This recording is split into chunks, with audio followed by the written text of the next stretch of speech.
बिस्मिल्लाहिर्रहमानिर्रहीम। अस्सलाम वालेकुम। पाक फ़ोन्स पे वेलकम। दोस्तों, आप ये मेरे पास देख रहे हैं कि मैंने EasyJet का क्लासिक सूट ओपन किया हुआ है और मेरे पास ये एरर आ रहा है, can't init device reason error CMD time out error URL CMD time out. तो ये अक्सर हमें मसला आता है और इसका एक सिंपल हल है कि इसको कैसे ठीक करना है हमें। इसकी वजह क्या हो सकती है कि आपकी कोई लाइन टूटी हुई है या शॉर्ट है। तो मैं आपको दिखाना चाहूँगा, ये मेरा जो है ना वो लगा हुआ है। मैं जस्ट ये कर रहा था, इवन कि मैं इस अडाप्टर से मैं इसको पावर भी दे रहा था। अभी मैंने पावर डिस्कनेक्ट की हुई है। मैं आपको दिखाना चाहूँगा कि ये कैसे हमने ठीक करना है।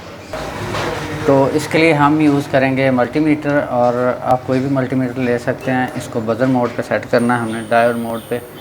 तो ये पिनें शार्ट करके देख लें। इसमें ये हमने उतार देना है, यहाँ से पीछे पावर भी डिस्कनेक्ट कर देनी है जो आप दे रहे हो VCC और VCCQ के लिए इसको, क्योंकि ये हाई स्पीड कर रहे हैं। बैटरी भी आपने रिमूव कर देनी है। ठीक हो गया। अब हमने जो है ना एक प्रोब को रखना है ग्राउंड पे। मैं ज़्यादातर जो है ना वो इसको ब्लैक को ही रखूँगा। तो मीटर पे रीडिंग कर लेनी हमने। ये आ रहा है 726, ये रेजिस्टेंस है इसकी ग्राउंड के साथ। ये जो है ना ये लाइन ग्राउंड हुई पड़ी है। अब अगले पे देखते हैं तो यहाँ पे भी 766, मतलब ये करीब करीब है। अब ये लाइन जो है मेरी है क्लॉक की लाइन, CL की लाइन है, और ये शॉर्ट है। अभी इसी फ़ोन पे रात को मैं काम कर रहा था, जबकि उस वक्त ये डिटेक्ट हो रहा था। तो मैंने सोचा ये बहुत सारा मसला आता है, तो इसका सिंपल सा हल आपको दिखाया जाए कि कैसे। ये तो आपने देख लिया कि ये अब ये लाइन ग्राउंड है। अब हम देखेंगे कि ये कैसे ग्राउंड है। यहाँ से ये अगर हम इस तरह से लगाएं तो ये ग्राउंड आ रही है, और इस तरह से भी ग्राउंड आ रही है, उल्टा सीधा दोनों साइड से। तो ये सारा कुछ हम रिमूव कर देंगे। रात को मैंने इस पे जो है ना टेप लगा दी थी, और उसी से ही प्रॉब्लम आई है। तो यहाँ पे हम क्लॉक लाइन देखेंगे कि वो कहाँ से आ रही है, और कहीं पे वो अगर शॉर्ट मिल जाए हमें कहाँ से शॉर्ट है। तो मैं इसको बैक लेके चलता हूँ। ये क्लॉक लाइन है, ठीक हो गया। ये जा रही है यहाँ से,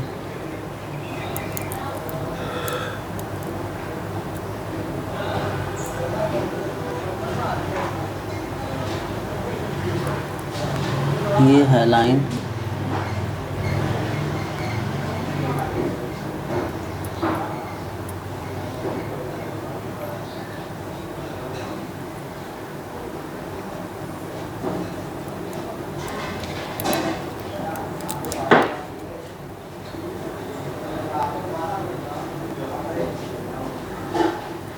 तो अब देखते हैं ये टूट ही गई है, दोबारा से लगाएंगे। ये इस साइड से जो है ना टूट गई है।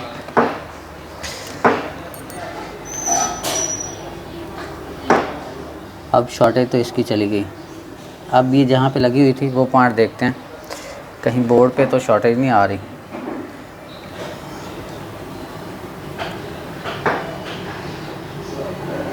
तो यहाँ पे लगी हुई थी, ये भी सही रीडिंग आ रही है हमारी। मैं अगर थोड़ा सा इसको दूर करूं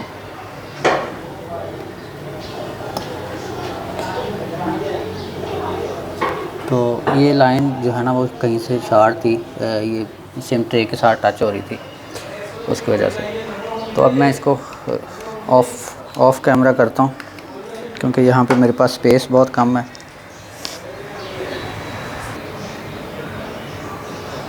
तो मैंने ये जो एक टांका इसका टूट गया था वो मैंने लगा दिया। अब दोबारा से हम चेक करेंगे कि हमारे पास जो है शॉर्टेज तो नहीं आ रही। तो तीनों पॉइंट को CMD, CL के D0, ये तीनों पॉइंट ठीक हैं। अब ठीक हो गया। तो अब हम इसको जो है ना कनेक्ट करते हैं सिस्टम के साथ। मुझे इसको वापस लगाना होगा। यहाँ पे जो है ना इसको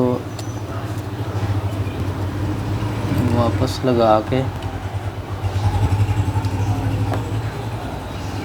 ये जो ग्राउंड लाइन है इसको मैं हाथ से मतलब ये डीअटैच करने के लिए मैंने बनाया थोड़ा सा, क्योंकि यहाँ से इसको अडाप्टर को रिमूव करेंगे, इसको डिस्कनेक्ट कर देंगे और इसको हम चेक कर सकते हैं बोर्ड पे लगे हुए, इवन के वायर भी लगी होगी। तो ये मेरे पास पीछे अडाप्टर लगा हुआ है 5 वोल्ट का, ये छोटा सा आईफोन वाला अडाप्टर है। तो अब मैं इसको पावर दूंगा।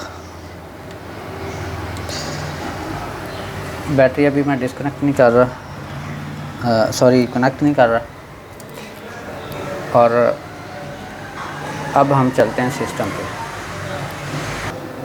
तो सिस्टम पे आ गए, मैंने ये पहले से कनेक्टेड है। ये देख सकते हैं कि पिछला हमारा जो एरर है वो स्क्रीन पे ही है। अभी हम डिटेक्ट पे क्लिक करेंगे, अब देखते हैं अभी भी सेम ही आ रहा है। और अब हम बैटरी कनेक्ट कर देंगे साथ में। बैटरी का मैंने कनेक्टर जो है ना वो कनेक्ट कर दिया। ओ सॉरी, ये USB वाला कनेक्टर भी मैंने कनेक्ट कर दिया, ये डिस्कनेक्टर था। अब देखते हैं, अब भी सेम है। अब हमें जो है ना ये कनेक्टर थोड़ा सा छेड़ के या किसी तरीके से चेक करना होगा इसको कि ये कनेक्ट हो जाए। इसमें एक एहतियात या एक काम हम ये भी कर सकते हैं कि हम पावर बटन को थोड़ा प्रेस कर दें एक बार, ताकि VCC वगैरह जो है ना वो थोड़ा डिटेक्शन इसकी हो जाए। अभी भी ये डिस्कनेक्टेड है, तो अभी हम जो है ना चेक करते हैं कि अब क्या मसला आ रहा है। तो अब मुझे तो लगता है कि मैं जो USB से पावर दे रहा हूँ वो पावर पहुँच नहीं रही और उसकी वजह से है। तो मैं कोशिश करूँगा कि मेरा जो पीछे मीटर लगा हुआ है उससे मुझे कुछ अंदाज़ा हो जाए कि अब ये कनेक्शन बन गया हुआ है। तो अब यहाँ पे ये कुछ एम्पेयर लेना स्टार्ट कर दिए इसने। अब डिटेक्ट करते हैं, तो अब देख सकते हैं कि ये कनेक्शन जो है ना ये बन गया हुआ है और ये eMMC अच्छी तरह से डिटेक्ट हो चुकी है। तो ये इस तरह से ये जो कांट इनिशियलाइज जो एरर है ना ये बहुत ज़्यादा आता है। तो इसको हम इसकी डिस्कनेक्शन भी इसी तरह से चेक कर सकते हैं कि ये कहीं से ये टूट तो नहीं गया जब हम फिट करते हैं, और कहीं से शॉर्ट तो नहीं होगा, ये भी चेक कर सकते हैं मल्टीमीटर की मदद से। आई होप ये आपके बहुत काम आएगी, दुआ में याद रखिएगा और फ्यूचर में आने के लिए चैनल को सब्सक्राइब कर लें। अल्लाह हाफ़िज़।